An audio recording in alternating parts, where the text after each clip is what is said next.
Welcome to Cryptic Mystic Vault. Have you ever wondered what fueled the fierce rivalry between Saladin and the Lionheart?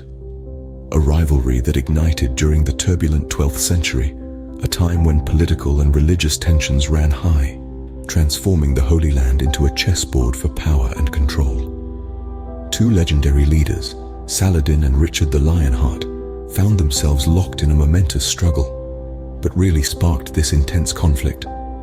Was it merely territorial gain or something deeper, something personal? And how did this rivalry shape the course of history and the fate of Jerusalem?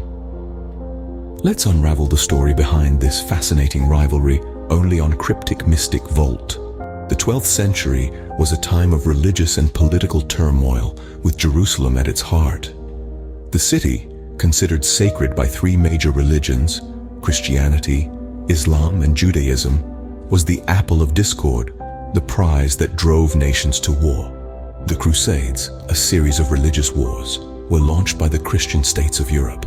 The objective: to reclaim the Holy Land from Muslim rule. The first two Crusades had set a precedent, and the stage was ripe for another clash. The fall of Jerusalem to the Muslim leader Saladin in the year 1187 was a significant blow to Christian pride and power. This monumental event was a catalyst, sparking the flame of a new crusade. Europe was abuzz with talks of retaliation, of reclaiming lost pride and territory. Among the voices clamoring for action, one roared louder than the rest: Richard the Lionheart, King of England. This was the climate that ignited the Third Crusade and the legendary rivalry we are exploring today. Two men rose to power during these turbulent times: Saladin, the Sultan of Egypt and Syria, and Richard the Lionheart, the King of England. Born into a world of political and religious upheaval, their paths were destined to cross in the heat of the Third Crusade. Saladin, born Salah ad-Din Yusuf, was a man of exceptional leadership and military prowess. Rising through the ranks, he became the Vizier of Egypt and later the first Sultan of Egypt and Syria, unifying the Muslim world under his rule. Deeply religious, Saladin felt a profound duty to reclaim Jerusalem from the Christians, a city of immense spiritual significance to both faiths.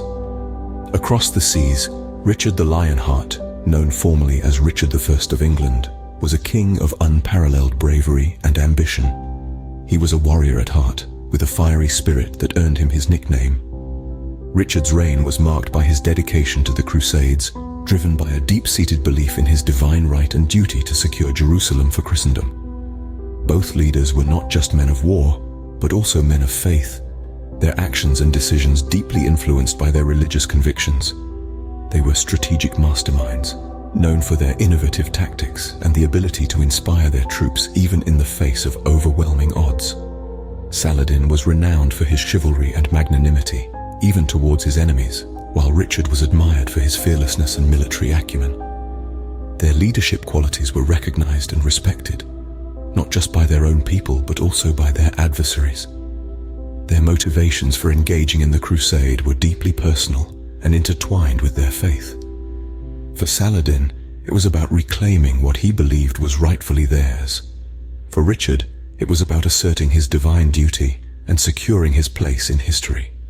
These two formidable leaders, each driven by their own convictions, would soon find themselves locked in a historic rivalry. The fall of Jerusalem to Saladin in 1187 was a pivotal moment that set the stage for the Third Crusade. This event was a catalyst for Richard's involvement, sparking a rivalry between two of history's most fascinating figures, Richard the Lionheart and Saladin. As we delve into the heart of this epoch, we can't help but marvel at the military strategies employed by both leaders. Let's take the Siege of Acre, for example. This was a monumental battle, a test of endurance and strategic prowess. Saladin's forces, though outnumbered, held the city for 2 long years before Richard's forces finally managed to triumph. Then we move on to the Battle of Arsuf. Here, Richard employed a disciplined defensive line to counter Saladin's hit-and-run tactics, showcasing his ability to adapt and strategize. This battle was a turning point in the Crusade, highlighting Richard's military brilliance and shifting the advantage towards the Crusaders. But the Crusade was far from over. The Battle of Jaffa was yet another testament to the strategic acumen of these two legendary leaders. Saladin, seeking to capitalize on Richard's departure from the Holy Land, attempted to seize the city. Richard, upon hearing the news, returned and successfully defended Jaffa, once again demonstrating his effective leadership and strategic prowess. Through these key battles, we can see a fascinating dance of strategy and power.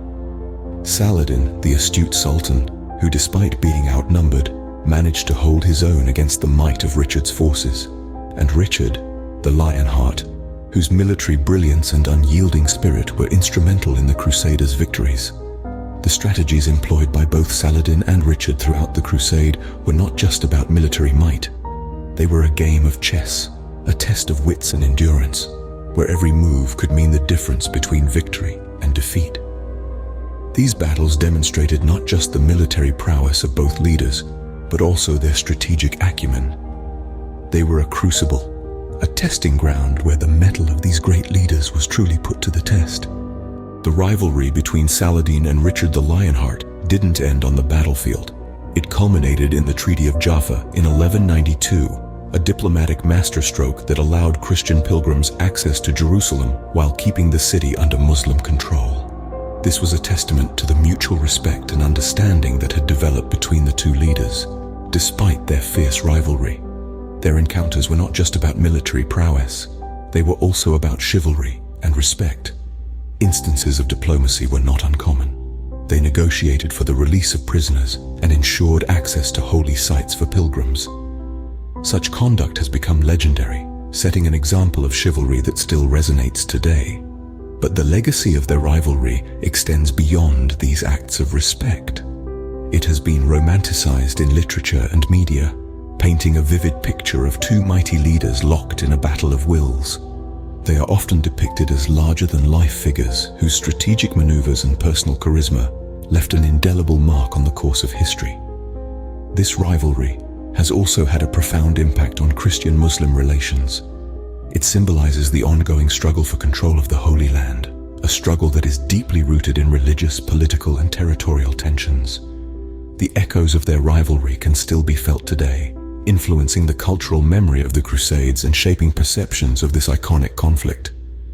Contemporary historians continue to debate their leadership and the ethical implications of their actions during the Crusade.